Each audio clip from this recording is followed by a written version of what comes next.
तो सभी साथियों को मेरा नमस्ते। आज मैं लैंग्वेज कॉम्पिटेंसी का प्रैक्टिस सेट 2 लेकर आ गई हूँ आपके सामने।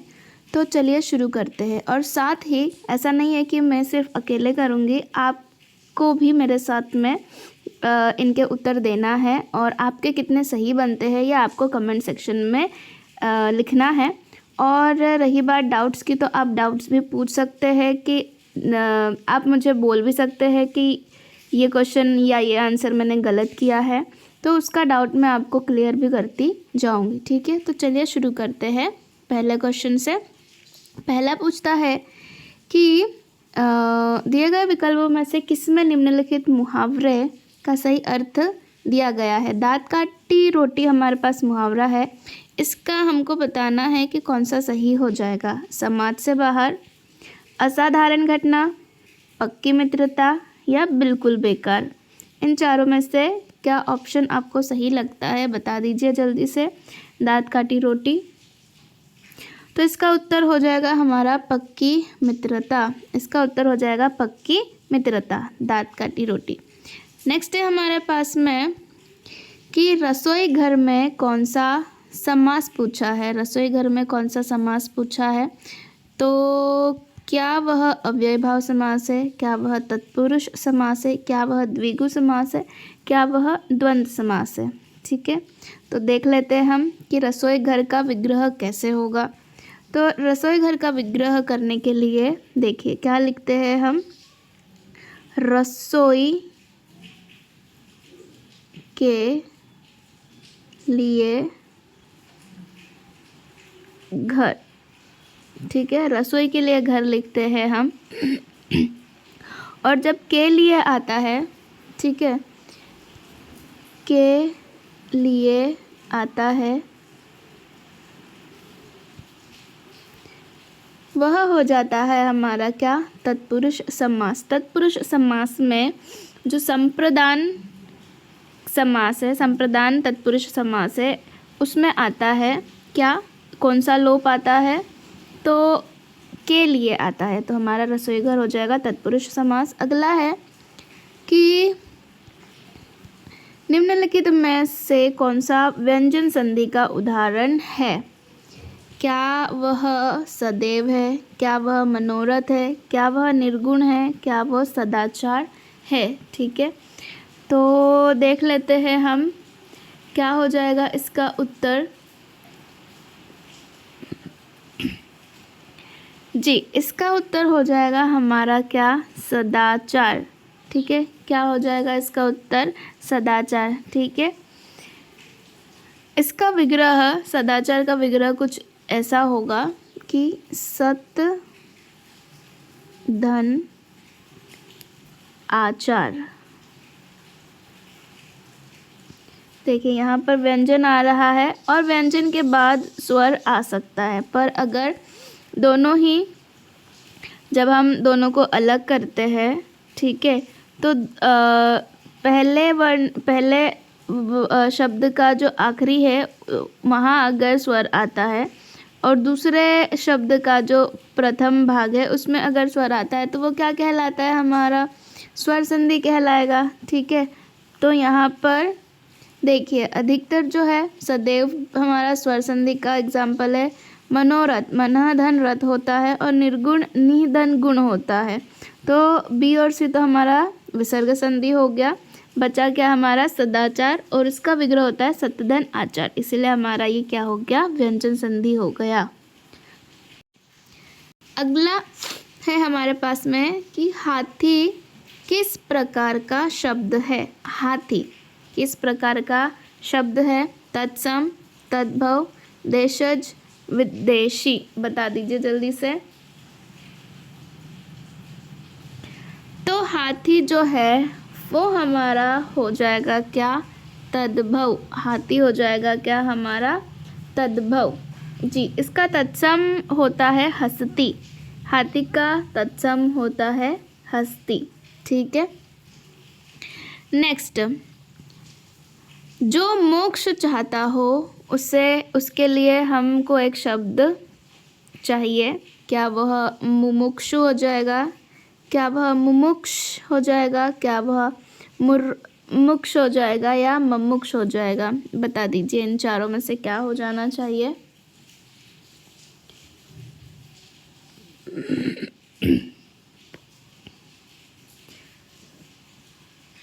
तो इसका उत्तर हो जाएगा हमारा क्या? मुमुक्षु। इसका उत्तर हो जाएगा मुमुक्षु। ठीक है, जबकि मरने की इच्छा रखने वाला क्या कहलाता है? मुमूर्षा। क्या कहलाता है? मुमूर्षा। ठीक है, आगे है तनय, सूत और आत्मज। विकल्पों में से सही पर्यायवाची शब्द चुनिए। क्या वह पुत्र है? क्या वह पुत्री है? भाई है या पिता है? जल्दी से बता दीजिए।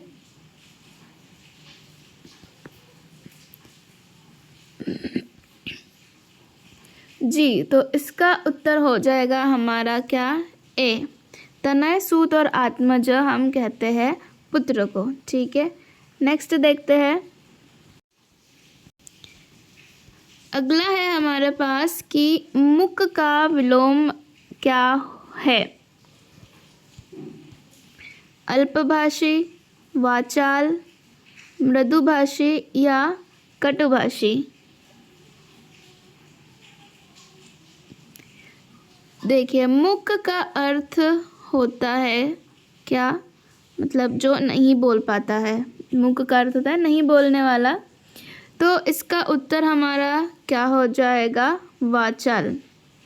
ठीक है, अल्पभाषी कम बोलने वाला, कटुभाषी यानी कि जो कड़वा बोलता है, और मृदुभाषी जो मीठा बोलता है। मुक का मतलब होता है जो बोल ही नहीं रहा या बोल नहीं पाता है, तो उसका हो जाएगा क्या? वाचाल। नेक्स्ट है कि मुझे कल 2 किलो लीची खरीदने हैं। कोई आपके पास 1 2 3 4 पार्ट में डिवाइडेड है ये। तो इसमें जो एरर वाला है यानी कि जिसमें गलती है वो आपको बताना है। ठीक है, या कोई त्रुटि नहीं है वो बताना है। तो इसका क्या हो जाएगा? मुझे कल 2 किलो लीची खरीदने हैं या कोई त्रुटि नहीं, क्या हो जाएगा?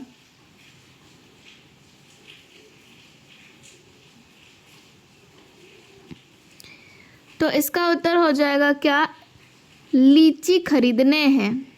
लीची खरीदने हैं, इसका यहाँ पर क्या हो जाना चाहिए था? लीची खरीदनी है। खरीदनी, खरीदनी आना चाहिए था, पर यहाँ पर क्या लिखा उन्होंने? खरीदने लिखा है, इसीलिए इस वाक्य में यह गलती है। ठीक है, चलिए नेक्स्ट पर चलते हैं कि कक्षा शब्द हिंदी व्याकरण के अनुसार संज्ञा के भेदों की किस श्रेणी में आता है? कक्षा शब्द संज्ञा के किस भेदों की श्रेणी में आता है? ठीक है, क्या वह समूहवाचक संज्ञा है, व्यक्तिवाचक संज्ञा है, भाववाचक संज्ञा है या जातिवाचक संज्ञा है? क्या हो जाएगा कक्षा? जी, इसका सीधा सा आंसर है कक्षा जो है वो हमारा हो जाता है समूहवाचक, यानी कि अगर हम इंग्लिश में कहें तो collective noun. A group of students is known as class, है ना। विद्यार्थियों के समूह को हम कहते हैं क्या? कक्षा। ठीक है, इसका उत्तर हो जाएगा समूहवाचक। अगला है क्रिया के मूल रूप को कहते हैं। क्रिया के मूल रूप को कहते हैं धातु, काम, पुरुष या काल?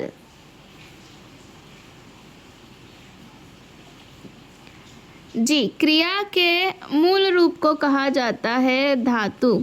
ठीक है, ये हो गए हमारे हिंदी के। अब हम आ जाते हैं जनरल इंग्लिश के ऊपर कि select the most appropriate meaning of the given idiom to shake off. क्या लिखा है? टू शेक ऑफ का अर्थ क्या हो जाएगा? To denounce, to get rid of, to recollect और टू पास ऑफ।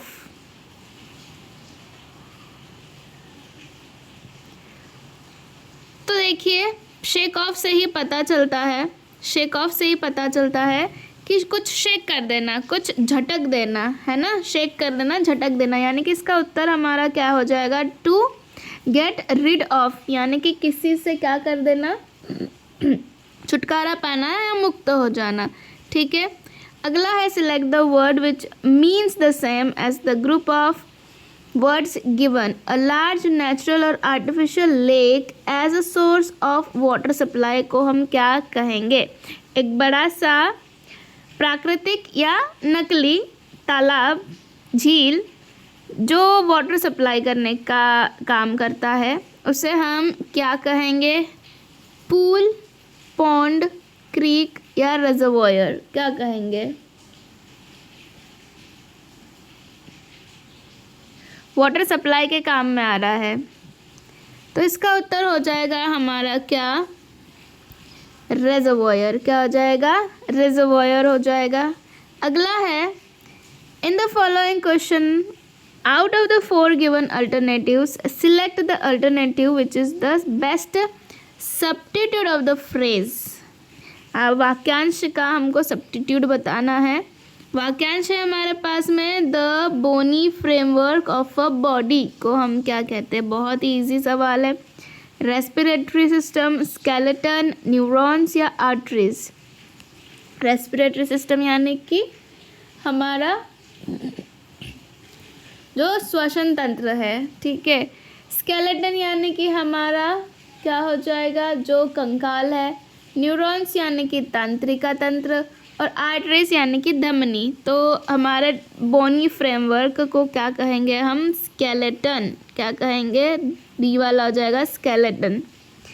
नेक्स्ट है select the correctly spelt word. जो करेक्टली स्पेल्ट है उसको हमको ढूंढना है। क्या वह WADNESDAY है, वर्थ WILE है, वे WAYTHER है, या WEIID है, क्या हो जाएगा। ठीक है, तो देखो इसमें जो फर्स्ट, सेकंड और थर्ड है तीनों ही गलत है ना। इसका उत्तर हो जाएगा क्या, वियर्ड। वियर्ड की स्पेलिंग सही लिखी हुई है।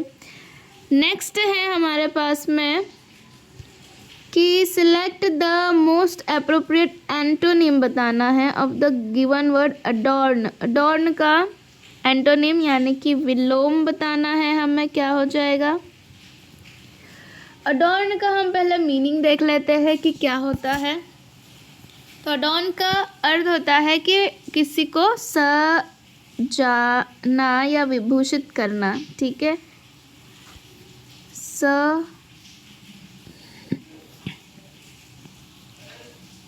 सजाना, है ना, या विभूषित करना। तो पहला है सबड्यू, दूसरा है डिसफिगर, तीसरा है एनरिच या ग्रेस। चारों में से क्या हो जाएगा। तो देखिए सजाना, और फिर हम देख लेते हैं सबड्यू का मतलब।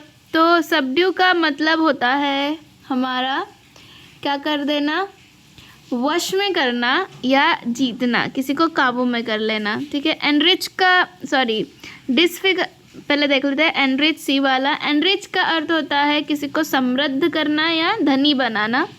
और ग्रेस का मतलब होता है दया या कृपा। तो बचा हमारे पास में क्या है, डिसफिगर। डिसफिगर का अर्थ होता है क्या, किसी को कुरूप बनाना या बदसूरत बनाना। तो हमारा उत्तर भी क्या हो जाएगा, यस, डिसफिगर। नेक्स्ट है select the most appropriate synonym पूछा है। Synonym of the given word prodigious. ठीक है, प्रोडिगियस का सिनोनिम क्या हो जाएगा, क्या वह इमेंस है, अनइम्पॉर्टेंट है, प्राउड है या एक्साइटिंग है। तो सबसे पहले देख लेते हैं प्रोडिगियस का अर्थ क्या होता है। इसका मतलब होता है विलक्षण,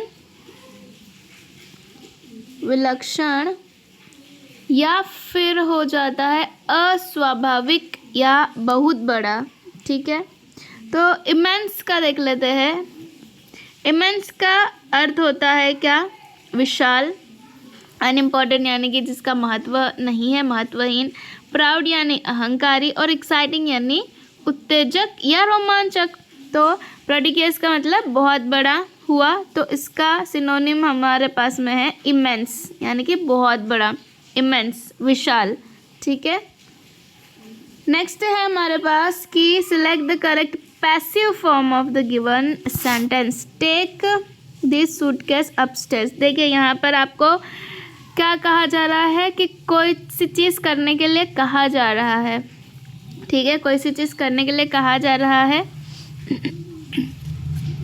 तो मतलब थोड़ा सा इसमें ना कमांडिंग जैसा लग रहा है ये सेंटेंस, तो इसमें कमांडिंग जैसा देख लेते हैं हम लोग कि क्या बनना चाहिए। क्या वह यू आर रिक्वेस्टेड, तो रिक्वेस्ट तो नहीं कर रहा है। ठीक है, लेट दिस सूटकेस, तो लेट तभी आएगा जब आपके एक्टिव फॉर्म में भी लेट हो, है ना, तभी आएगा लेट। और फिर है बी वाला कि you must be taking this suitcase upstairs, तो नहीं, मस्ट वस्ट ऐसा कुछ तो नहीं आता है। तो बच्चा हमारे पास में क्या, सी ऑप्शन कि this suitcase should be taken upstairs. इसी में ही ऐसा लग रहा है कि कमांड दिया जा रहा है, तो हमारा उत्तर क्या हो जाएगा, सी वाला कि this suitcase should be taken upstairs. अगला है identify the segment that contains a grammatical error, और अगर कोई एरर नहीं है तो हमें नो एरर लगाना है। ठीक है, we will have to walk now since we had missed the bus. तो पहला है नो एरर, दूसरा है वॉक नाउ, तीसरा है सिंस वी हैड, और चौथा है वी विल हैव टू। क्या हो जाएगा, बता दीजिए जल्दी से। तो इसका उत्तर हमारा क्या हो जाएगा, इसका उत्तर हमारा हो जाएगा सी वाला। ठीक है, इसका उत्तर हो जाएगा सी वाला। और वह कैसे हुआ है, वह इस तरीके से हुआ है कि सिंस वी हैड मिस्ड की जगह आना चाहिए सिंस वी मिस्ड, हैड नहीं आएगा यहाँ पर, सिंस वी मिस्ड का प्रयोग होगा, क्योंकि वाक्य की दूसरी क्लॉज से पास्ट का भाव प्रदर्शित हो ही रहा है ना, है ना, कि मिस्ड से हमको पता ही चल रहा है कि यहाँ पे पास्ट की बात की जा रही है। ठीक है, तो इसीलिए बाद में जो क्लॉज है उसमें पास्ट इंडेफिनिट का प्रयोग हो ही गया है, तो इसीलिए हैड नहीं आएगा। ठीक है, नेक्स्ट देख लेते हैं। Sorry, select the most appropriate option to fill in the blank. Raja dash the house before Hari got there, कि राजा हरी के घर पहुंचने के पहले ही क्या कर चुका था, क्या कर चुका था, चुका था। ठीक है, तो चुका था के लिए हम लोग किसका इस्तेमाल करते हैं, हैड का इस्तेमाल करते हैं। ठीक है, तो यहाँ पर कहाँ आ रहा है ऑप्शन, सीधा सीधा डी में आ रहा है, तो हमने डी लगा दिया कि Raja had left the house before Hari got there. ठीक है, नेक्स्ट देख लेते हैं। Select the most appropriate option to fill in the blank. The owner of the house was dash at the watchman for letting in a stranger, कि जो घर का owner था वो क्या हुआ होगा, एट द वॉचमैन, जो वॉचमैन था, ठीक है, उसके ऊपर क्या हुआ होगा, for letting in a stranger, एक अजनबी को अंदर आने के लिए, ठीक है, प्रवेश करने की अनुमति देने के लिए उसने वॉचमैन के साथ क्या किया होगा, है ना, इम्पेशेंट, इंडिफरेंट, इंडिग्नेंट या इंडल्जेंट, क्या होना चाहिए इसका उत्तर। तो इसका उत्तर हो जाएगा हमारा क्या, देखिए इम्पेशेंट यानी कि आपका क्या हो गया कि धैर्यहीन हो जाना, इंडिफरेंट मतलब कि अलग बिहेव करना या उनसे अलग हो जाना, और इंडल्जेंट का मतलब होता है कि उसमें समाहित अनुग्रहशील या फिर नम्र या दयालु होना। ठीक है, बचा क्या हमारे पास इंडिग्नेंट, तो इंडिग्नेंट का मतलब होता है क्या, क्रोधित होना, ठीक है, या क्रोध। तो हमारा उत्तर क्या हो जाएगा, सी वाला इंडिग्नेंट हो जाएगा। नेक्स्ट है इंग्लिश के भी 10 क्वेश्चंस हो चुके हैं, अब हमारे पास आ जाता है रीजनल क्वेश्चंस। तो देखिए रीजनल हिंदी में इतने टफ तो नहीं पूछे थे लास्ट टाइम, फिर भी हम कर लेते हैं कि रासोचरित काव्य है और उसकी रचना रासक शैली में हुई थी, यह कथन किसका है। इतने टफ नहीं पूछेंगे, मेरे हिसाब से तो नहीं पूछना चाहिए, ठीक है, क्योंकि हिंदी वालों से ही इतना टफ क्वेश्चन, हिंदी में भी इतने टफ क्वेश्चन जिनका हिंदी पेपर है उनसे भी नहीं पूछना चाहिए मेरे हिसाब से, तो क्योंकि आपके पास ऑलरेडी Tier 2 का पेपर है ही, तो आप उसमें पूछ सकते हैं। तो यदि आपको नहीं भी पता है तो कोई बात नहीं है, इसका उत्तर हो जाएगा हमारा क्या, ए वाला, आचार्य हजारी प्रसाद द्विवेदी। अगला है कि अंधा युग किसकी रचना है। अंधा युग किसकी रचना है, तो इनके रचनाकार है हमारे धर्मवीर भारती। अगला है, जहाँ पर वर्णों की आवृत्ति बार बार होती है वहाँ पर इनमें से क्या होता है। वर्णों की आवृत्ति बार बार होने पर वहाँ पर क्या हो जाता है, अलंकार, ठीक है। नेक्स्ट है, चौपाई कितनी मात्राओं का छंद है, 12, 14, 16 या 24। तो चौपाई में होता है क्या, 16 छंद होते हैं, ठीक है। अगला है चौपाई यानी कि हमारी हनुमान चालीसा, अगर आपको डाउट हो तो आप उसमें गिन सकते हैं। अगला है, आचार्य भरत के रससूत्र के आचार्य भरत के रससूत्र के उत्तरता शंकुक के सिद्धांत का नाम है क्या, अनुमितिवाद, भोगवाद, अभिव्यक्तिवाद या आरोपवाद। इसका उत्तर हो जाएगा आपका क्या, अनुमितिवाद। अगला है, इंसानियत का संधि विच्छेद क्या होगा। इंसानियत का संधि विच्छेद क्या होगा, इंसान और आयत, इंसान ईयत, इंसानियत या इंसानी और यत, क्या हो जाएगा। तो इसका हो जाएगा हमारा बी वाला, इंसान और ईयत, ठीक है। अगला है, निम्नलिखित में से माता पिता में कौन सा समास है। बहुत इजी है, ठीक है। जब दोनों पद कैसे हो, प्रधान हो, तो उसमें कौन सा हमारा समास लग जाता है, द्वंद्व समास, इजी पीजी। नेक्स्ट है कि अंतस्थ और ऊष्म वर्ण कितने होते हैं। अंतस्थ और ऊष्म वर्ण कितने होते हैं, 6, 8, 9 या 7। तो जी इसका उत्तर हो जाएगा हमारा 8।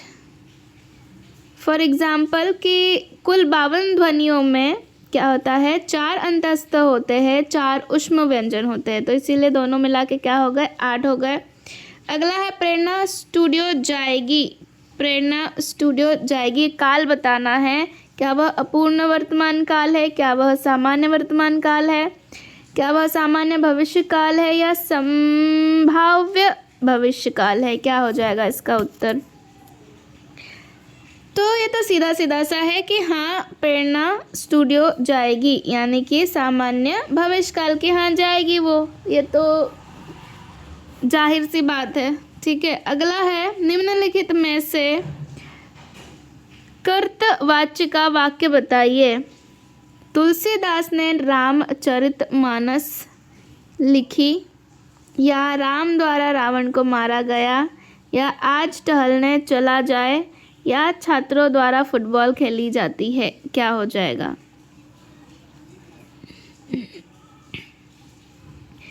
तो इसका उत्तर हो जाएगा हमारा क्या, तुलसीदास ने रामचरितमानस लिखी, यह कृतवाच्य का उदाहरण है, जबकि राम द्वारा रावण को मारा गया, छात्रों द्वारा फुटबॉल खेली जाती है, ये दोनों कर्मवाच्य के उदाहरण हैं।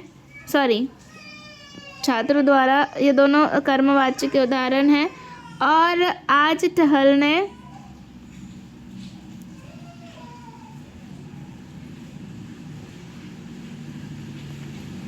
टहलने चला जाए, ये संभवित है, ठीक है। आया समझ में, ओके। तो यहाँ पर हमारे प्रैक्टिस सेट 2 भी ख़त्म होता है और यदि आपको ये वीडियो अच्छा लगा तो don't forget to like, share and comment and subscribe to my channel. अब मैं प्रैक्टिस सेट 3 लेके आऊँगी कल, ठीक है? तब तक के लिए देखते रहिए एंड जय हिंद, जय भारत।